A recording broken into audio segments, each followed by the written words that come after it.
Could you share a little bit, please, about your experience at Dowling in the 1950s? Well, yes, as you know, it was an all-boys school then, and I had grown up on the east side of Des Moines, and our parish was visitation.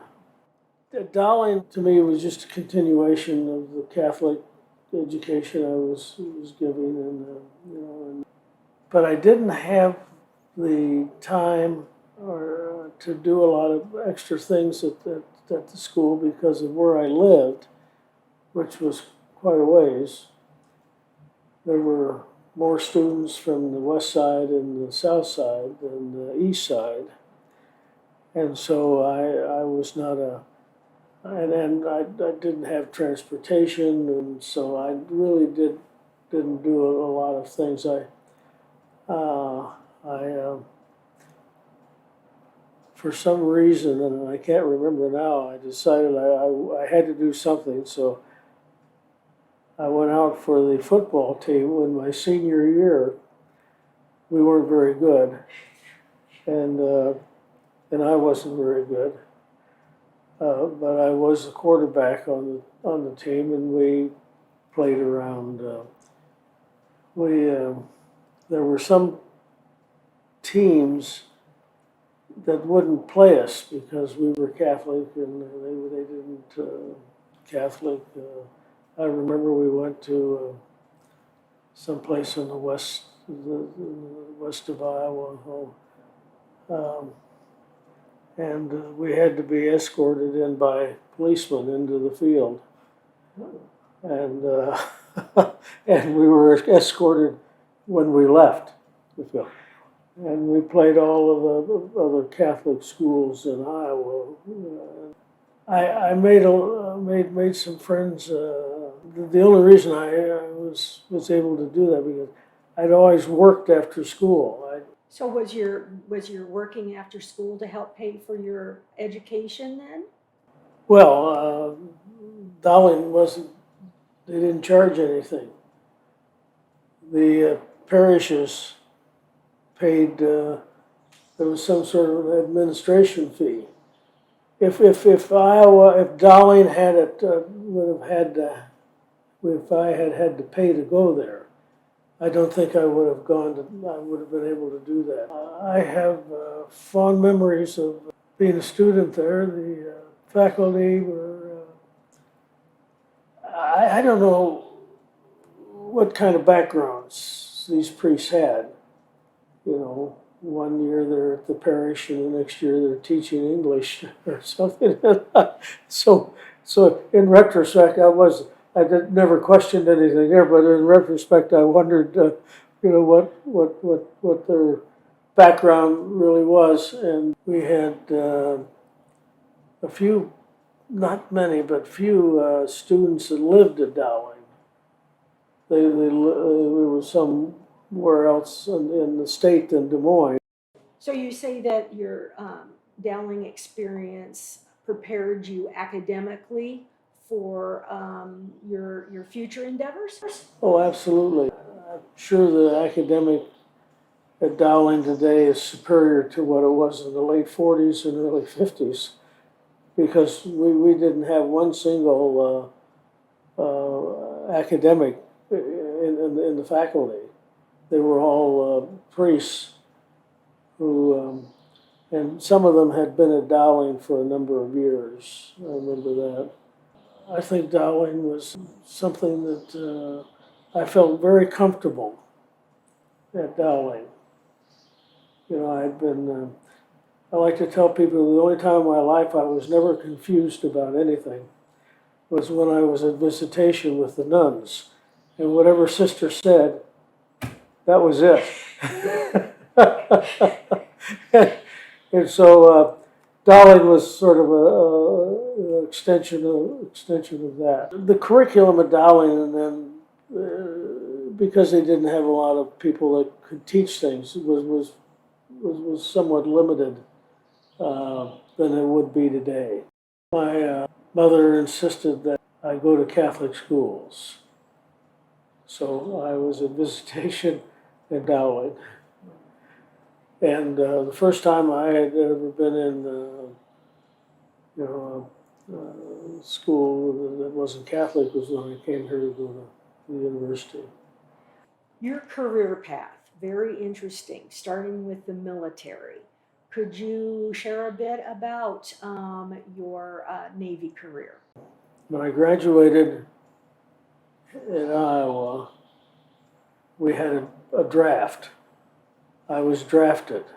I was going to in the Army, and then one day I got a phone call from the Navy recruiter in Des Moines, and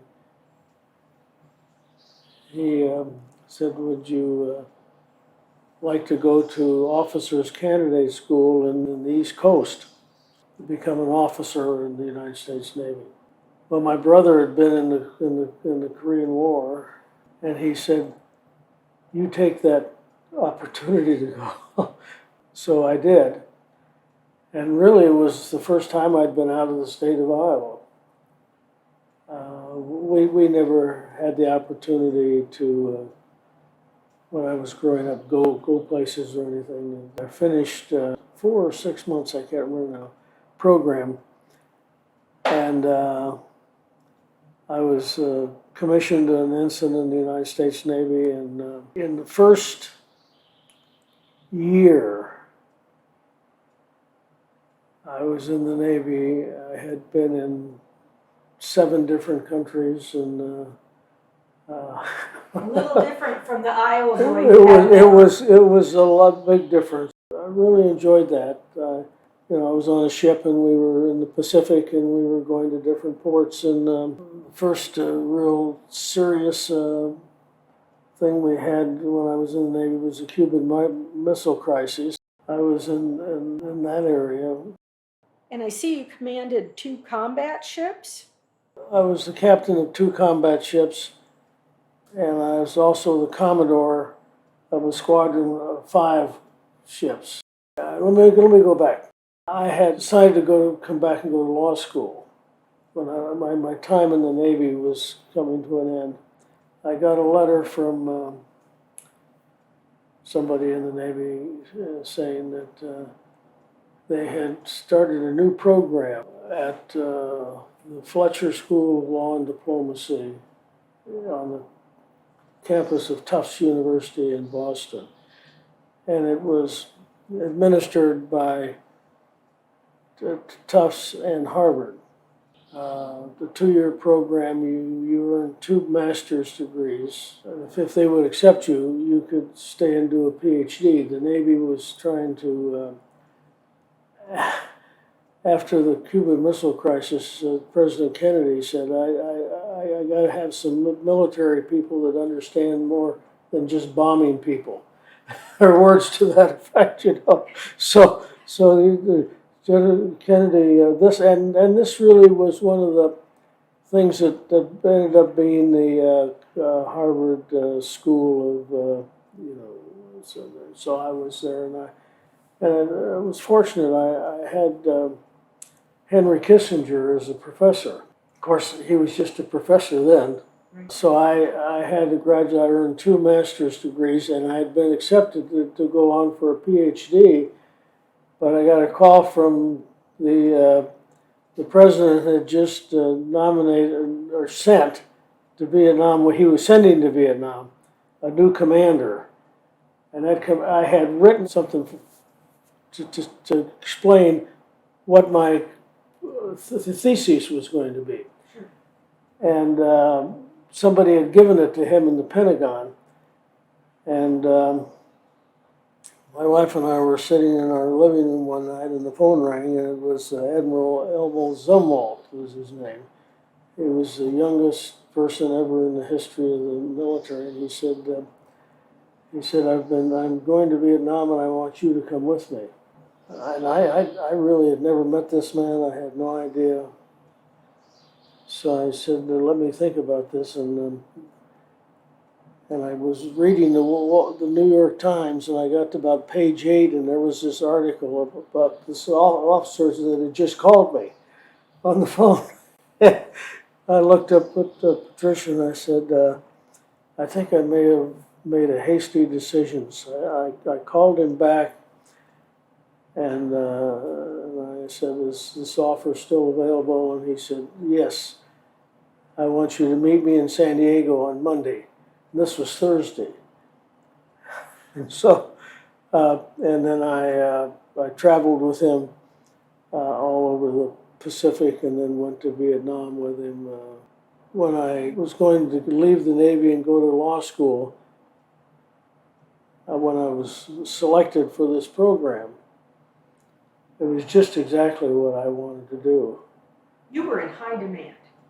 And so then I had the tour with him. I was there a little over a year in Vietnam, and then I came back 1970, I think, 71. I was given the ship to command. I was the youngest, I believe, it was.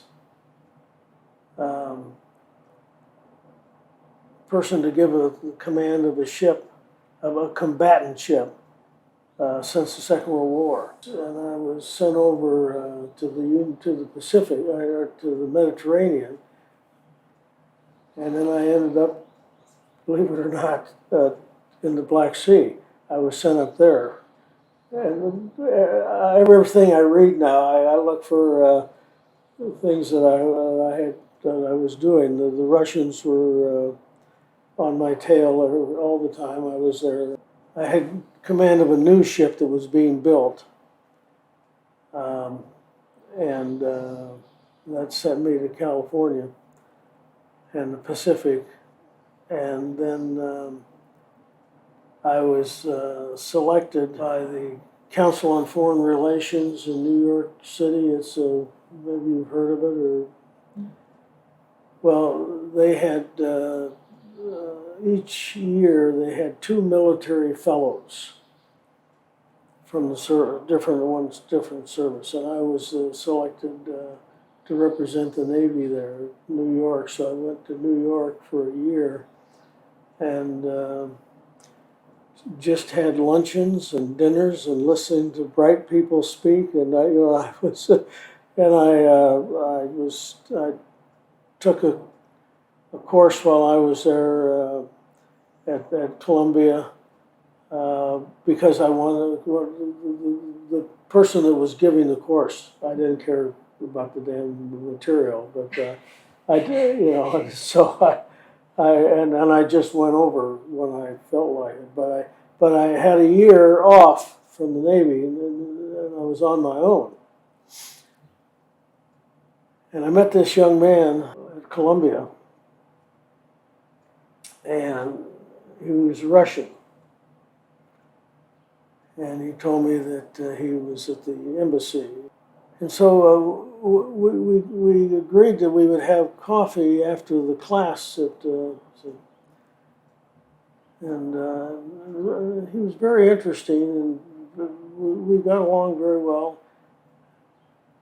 And one morning I got up and the phone rang, and it was the FBI.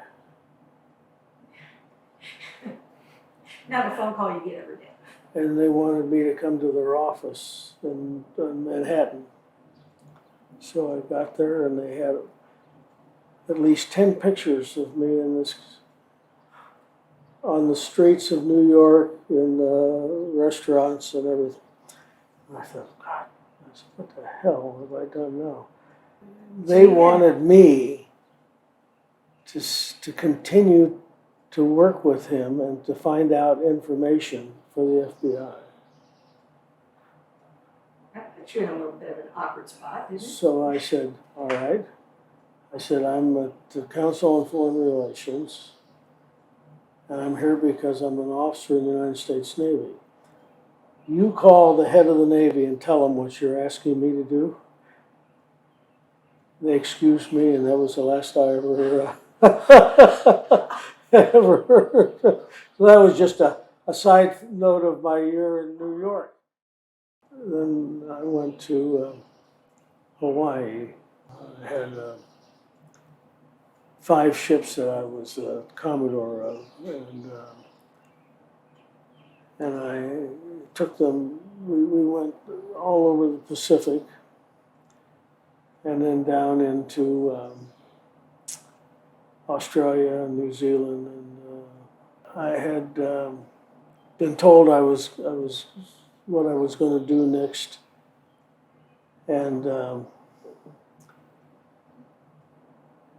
I had 4 children, ages 4 to 14, and a wife that had raised them, and a couple of them I couldn't even remember their names sometimes because I was. And I said, it's time for me to focus on the family. So I resigned from the Navy. Oh, I left something out. Was that having to do with President Spiro Agnew and Gerald Ford? Yes.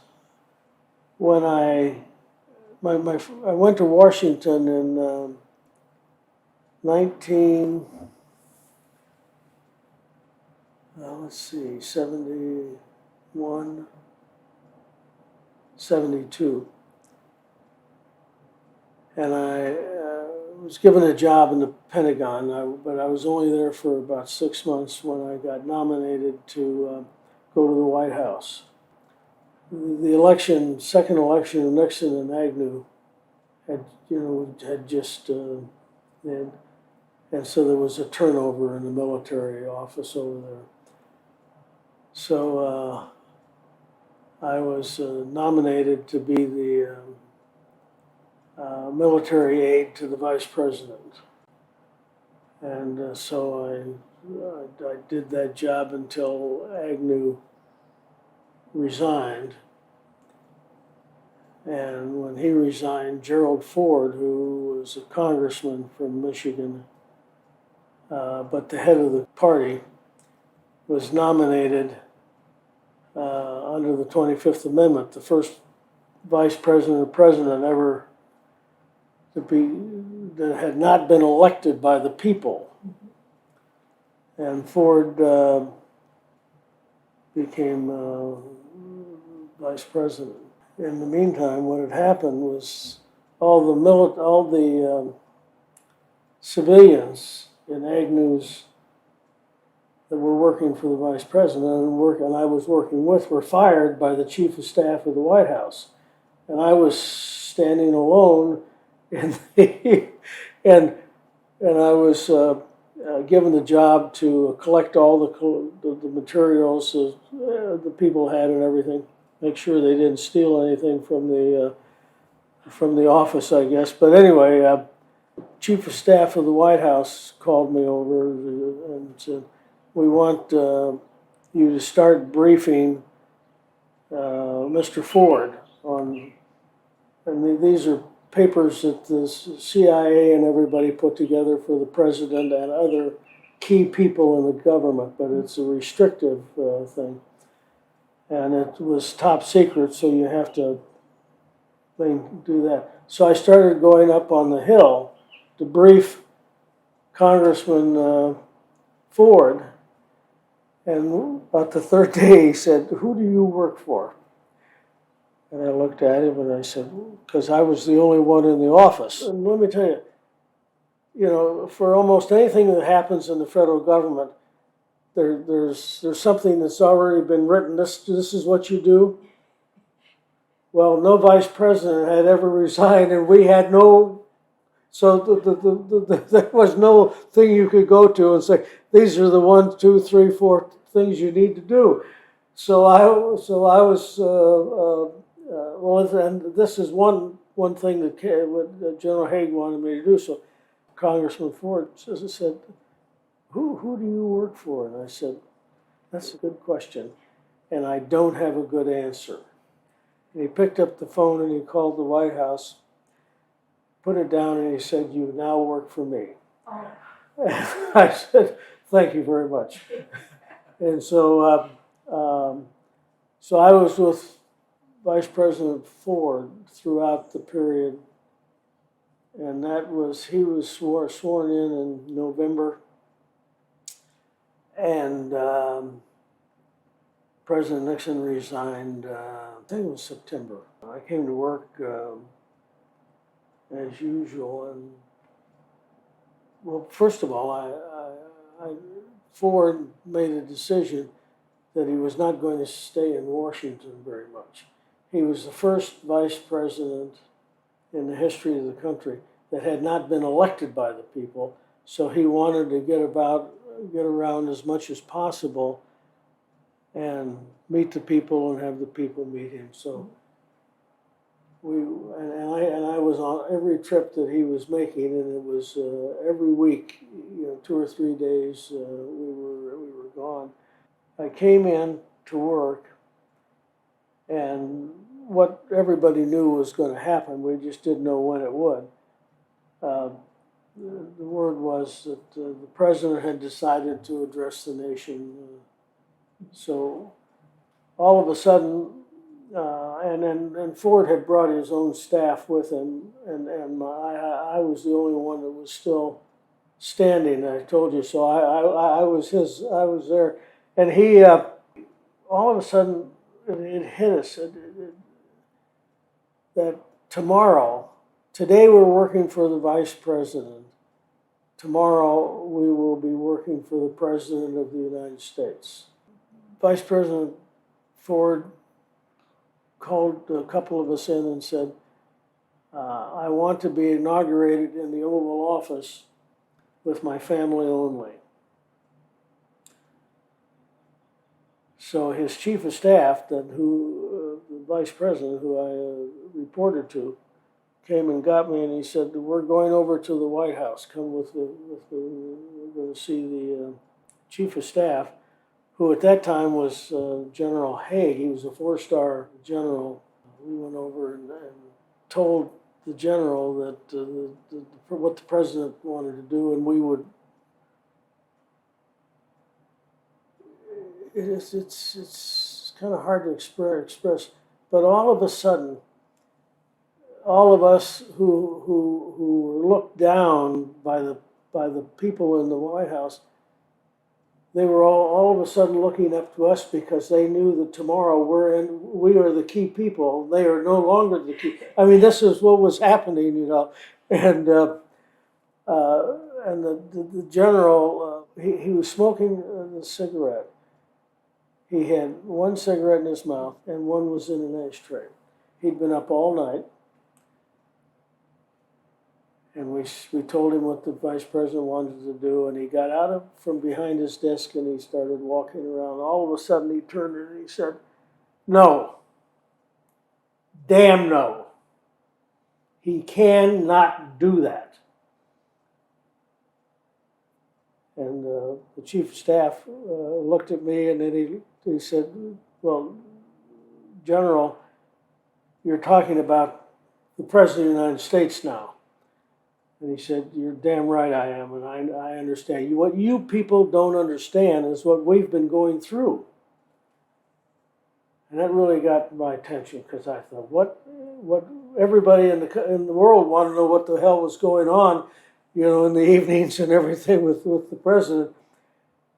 And when it was announced that the president, everybody knew he was going to, he just said he was going to speak to the American people, but because the specific thing you have to do to resign as president, you don't just give a speech. And he said, you know what I've been doing all night? I have been getting telephone calls from all over the world. And these people want to know what's going to happen when your president resigns. Are all the agreements we've got, everything, are they still going to, this? And all of a sudden it hit us. We understood. The people of America had less concern about the transfer of power in this country than did our allies. And that's really significant. General Haig gave a speech to us, basically, and we went back and told the vice president, and he understood immediately. We said, we have to have the most visible transfer of power in the history of the country. And we had the overnight to get ready for everything. My job, one of them was to get all the members of the cabinet and get them back to Washington. I found the last person in a hotel room in Tennessee at 5 o'clock in the morning, and I was, we were sending planes out to get everybody. We slept in the basement of the. Well, I had slept in the basement of the White House for 3 straight nights.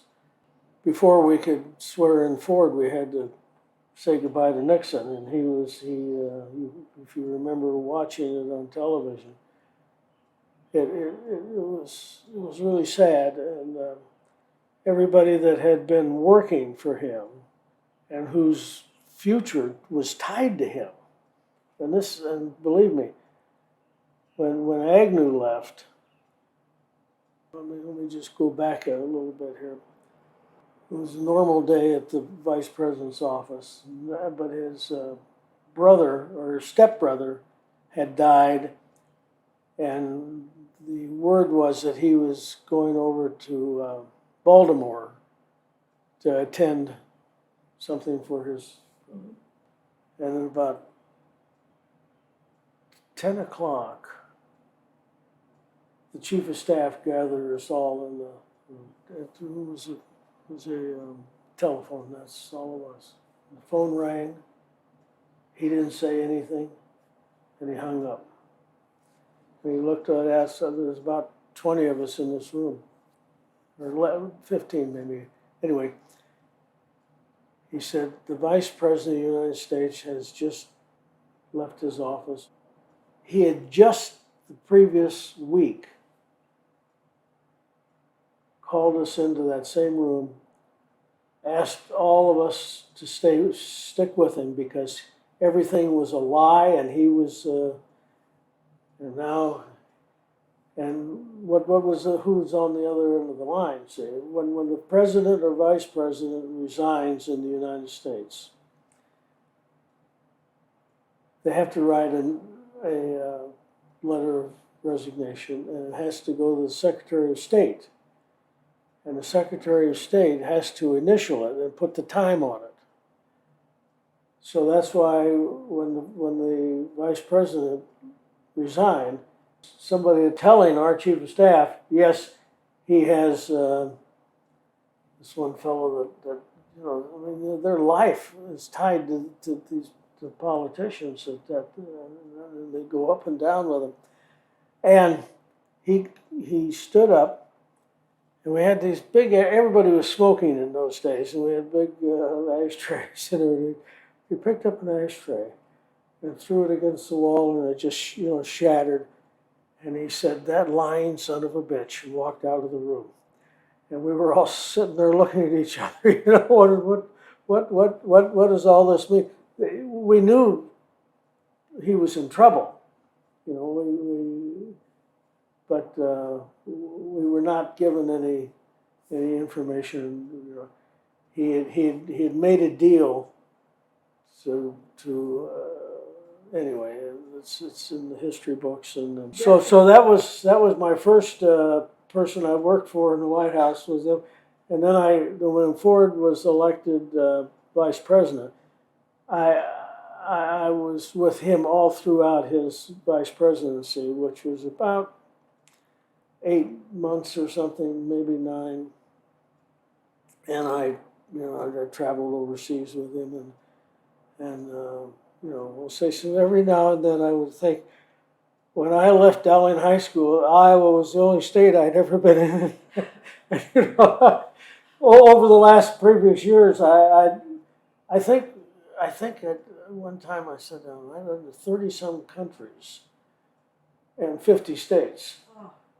And when I left Dowling and this university, I had no idea, other than the fact that I was going out east to go to school to become an officer in the Navy. And Council on Foreign Relations was a wonderful year for me, and to be selected as a fellow with hundreds of people that were, eligible. I was invited to so many things in New York. These were members of who were running significant companies, and so sometimes I would just go down there every day for 2 or 3 days, and they had things to show me, and I learned an awful lot about the Wall Street and the business world of because I had never done anything in my life except washed pots and pans in the hospital basement here, I was when I came here, the first year tuition was $50. Ask somebody at Dowling what their tuition is going to be wherever they're going to college. I came here and it was $50. At University of Iowa? At the University of Iowa. It was the State University of Iowa. Okay. And that's when the state paid for everything. When they changed the name, they started they changed it from the State University of Iowa to the University of Iowa, and that was done, I think, in the 60s. Well, before we close the chapter of your military service, which you certainly had a distinguished career, we just want to thank you for serving in the military. Well, I tell people that the most engaging and I learned more in the United States Navy than I did in anything else I'd ever done, and I was given an awful lot of opportunities. Now I had to deliver on those opportunities, and but there came a time when I had reached a point I believed that if my wife was sitting here, she would tell you there was in the preceding 2.5 years, I had been gone for a year and a half. That's a significant amount of time away from your family. Yes. I left the Navy in '82, and interest rates were 18%. We had, it was a terrible time to look for a job. And as I said, I had a nice resume in the military, but a lot of people, the Vietnam War had turned them against the military, and others had no idea what I could tell them. They would ask me questions what I did, but the only thing that they really understood was the White House. They'd never been in the military, so they just didn't have any. I don't say that in a negative sense, but I remember when I came back from Vietnam,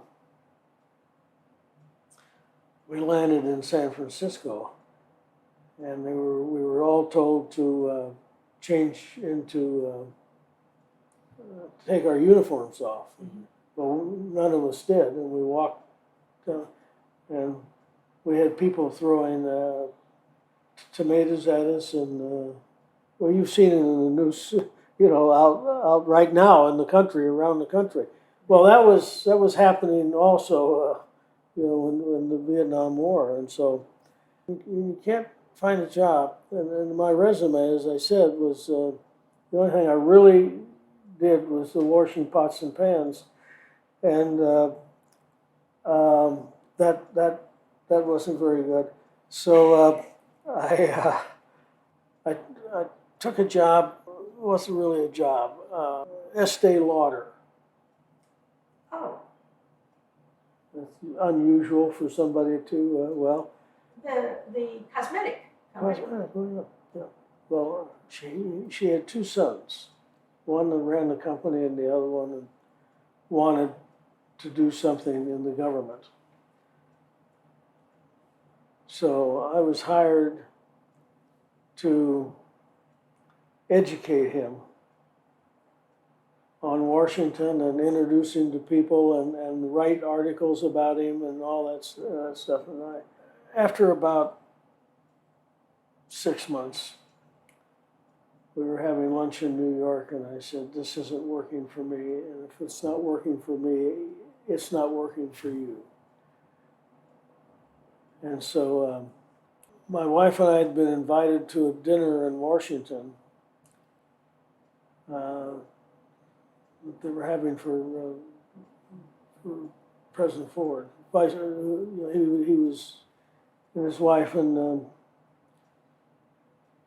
so he saw me. He walked over and he said he was really mad at me because I had left the Navy. See, I'd been in the Navy all the time I knew him. Of course, he'd been a naval officer too, and then we were in the Second World War. And he said, "Well, what are you doing?" I told him. About 2 weeks later, I got a phone call from somebody in Chicago.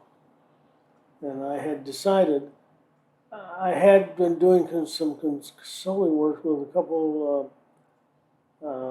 companies on Wall Street. And they offered me to come and work with them full time. But I said, "This will work me to myself," I said, for about a year, and then I didn't understand the culture. The Navy culture was these guys are really tough, and they're tough on each other's. And as Harry Truman once said, "If you want a friend, get a dog." And I said, "Patricia, I got to go back to the Midwest. Feel far more comfortable." And so this call came from Chicago, and there was a job that opened up to be the number 2 person in this corporation. I didn't have any backboard for it, but they turned out that President Ford was on the board, and I had just talked to him, and so he got me back to the Midwest, and I went into the business world, and it was the timing was good. For the first year I was out, the country was in a terrible condition, but 73, I think it was 73 interest rates, and we started and so things were moving very well, and I came in one morning, and my boss was not in the office like he usually was, and I found out that he'd been fired, and they asked me to take over as president of the company. And then I had a sickness that was very serious. I had leukemia. I was never able to go back to work. It took me 5 years to literally get back. We had purchased a house in Galena to get away from Chicago and go out. And so I got up one morning and I told Patricia that I got to have a change of venue. So we went out there, and we didn't intend to stay there, but we did because we enjoyed it so much. And one day I had a call from a lady at the university, and I'd never had a call from the University of Iowa, and so I just thought somebody was looking for money, and I was prepared to, and nobody mentioned it, nothing. And they invited me to come down to the university, and there was a group of political science people that were examining the Nixon, the Watergate specifically. That's what they were doing. And they asked me to participate. Well, it turned out I was the only person that was actually there. That's why I was. They were all academics that were trying to, and somebody, to this date I don't know, but somebody said, "Well, why don't you call Howard Kerr? Because he was right. He was really there." And so that opened up, and why I'm sitting here today in this. And I've been here for 8 years now at the university, lecturing, and I give 3 lectures: Vietnam, the Cold War, and the transition from Nixon to Ford. And I give those each twice to the class. When the class gets to that, then they ask me to come in, and I always, at the end of my lecture, talk to the students about how important it is to prepare yourself when opportunity presents to you. This girl, after a class, came up to me and she said, wow, she said, you have really had a lot of luck in your life to do all these things. I thought about that and I looked at her and I said, no, I haven't been lucky. Every place I went, in high school, college, the Navy, was preparing me for opportunities that came to me. So I said, you take away from this university everything you can. I left this university particularly, when I left Dowling, graduated, everybody on the block that I grew up on in Des Moines, carried a lunch bucket and they went to work.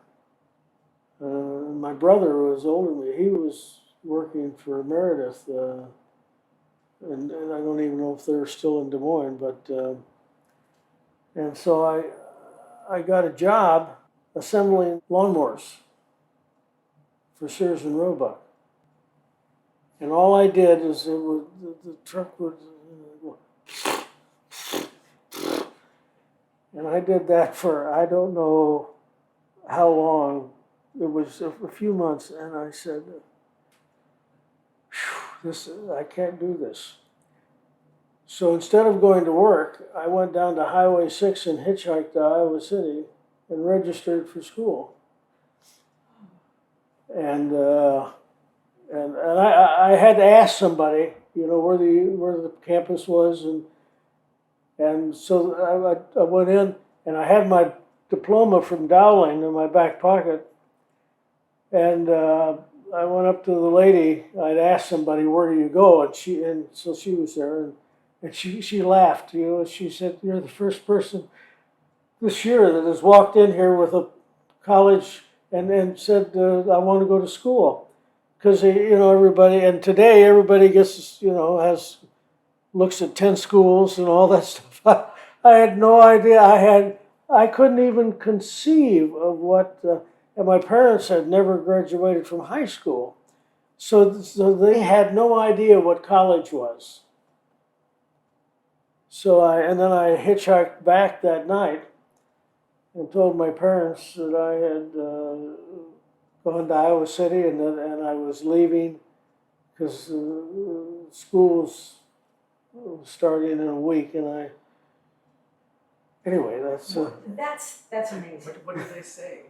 Like when you told them you're just going to school, like were they surprised? Well, I remember my dad said, if that's what you want to do, if you've never been in the college environment, if somebody says something to you, there's nothing in your head that and they didn't have any friends or any relatives or anybody that had ever gone to college, so they didn't have any baseline of understanding.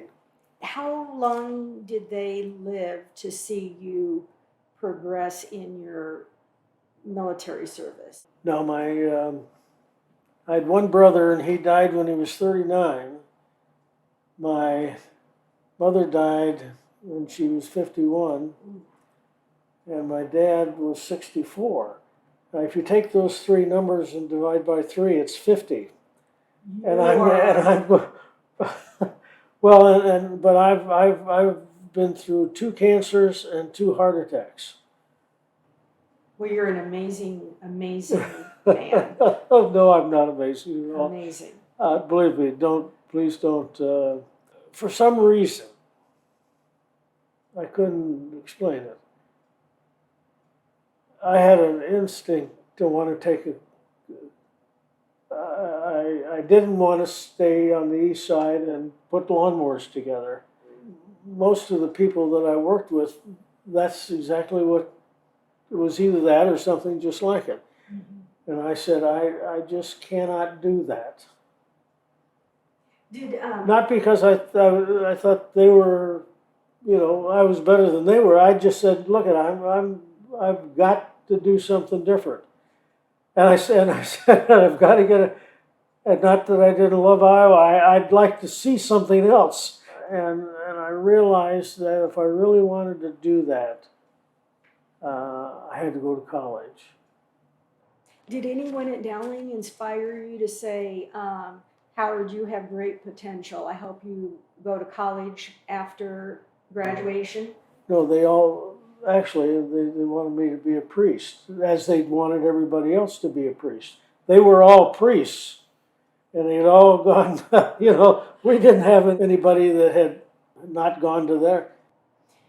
When you received the call from Dowling Catholic about receiving the Hall of Fame, being inducted, what was your initial reaction? What had I done?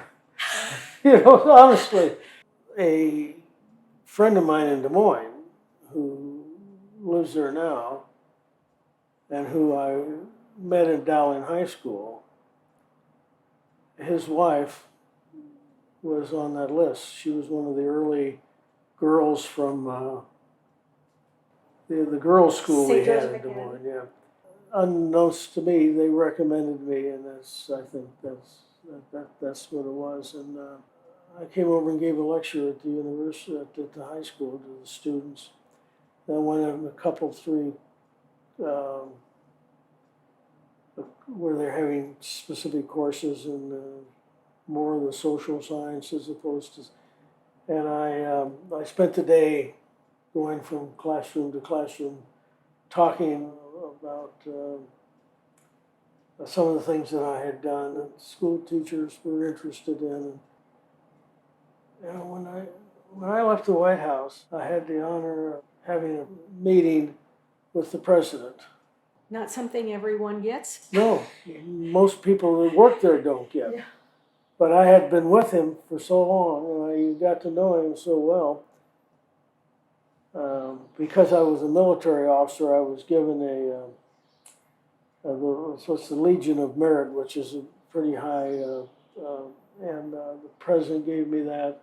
My wife came, and all of our children, and we just had it was really something special.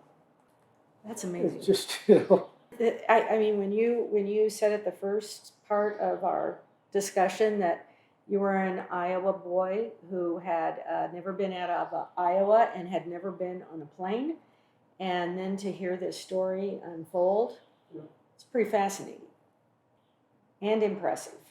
Well, thank you for saying that. I have never, when I was in the business world, I basically did the same thing I did in the Navy. What I tried to do, and I was pretty successful, is to create an environment where people come to work and really enjoy themselves and get things done. I learned early in the business world.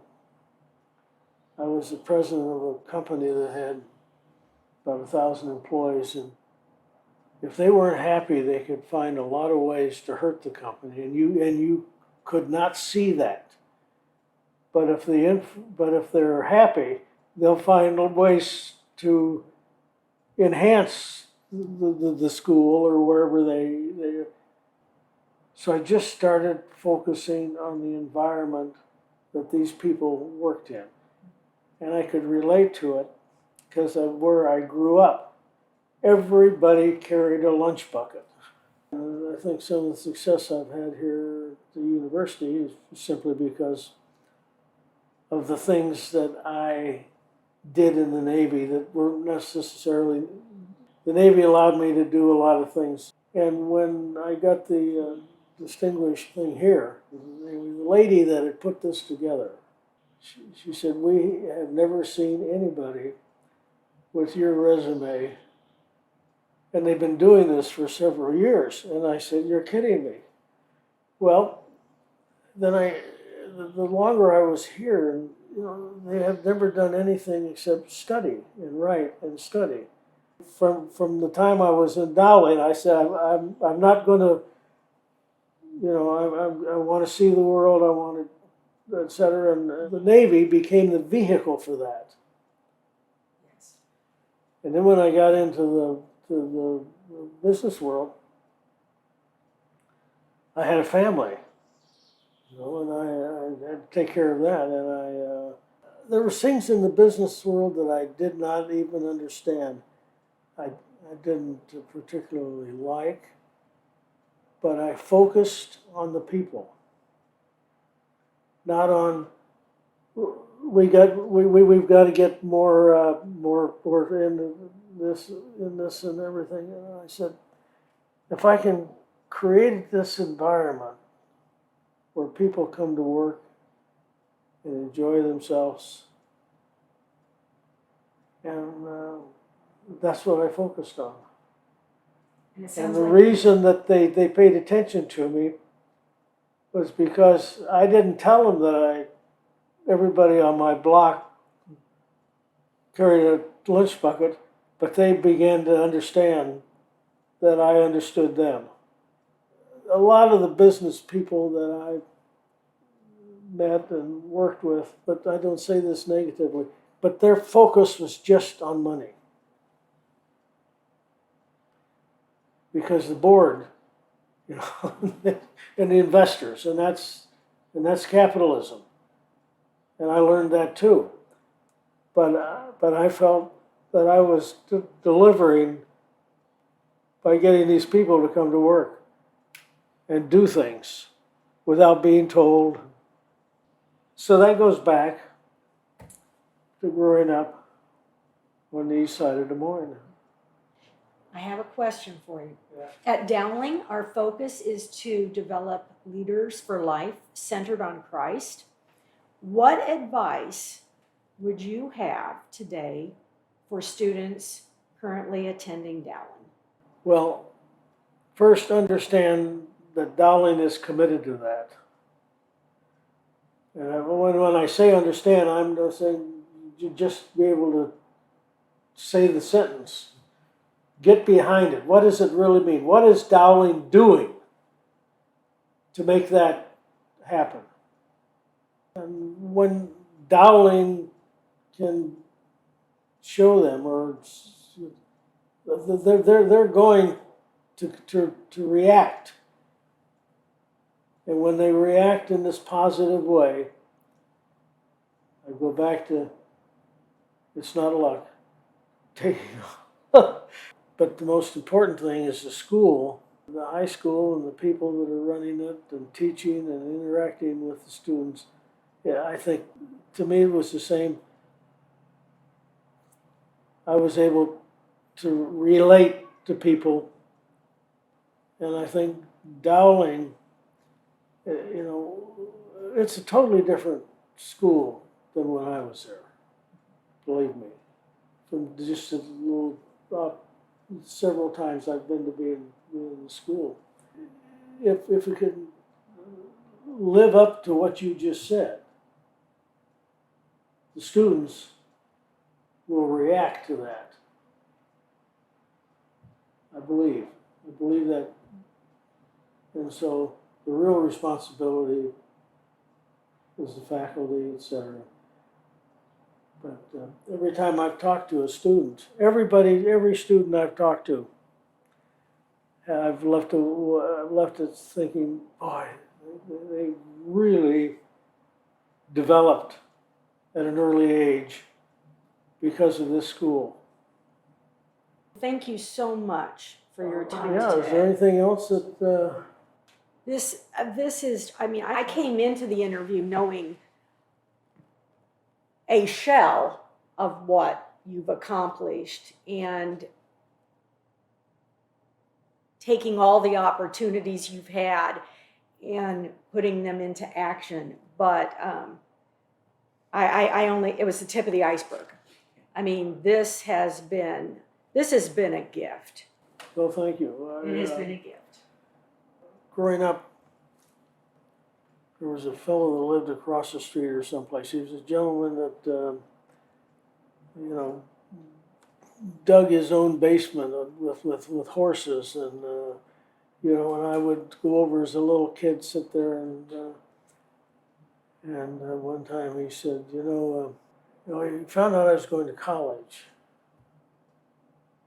I'd come back one time, and he said, "We are the flotsam and jetsam of the Great Depression." That's how he described it.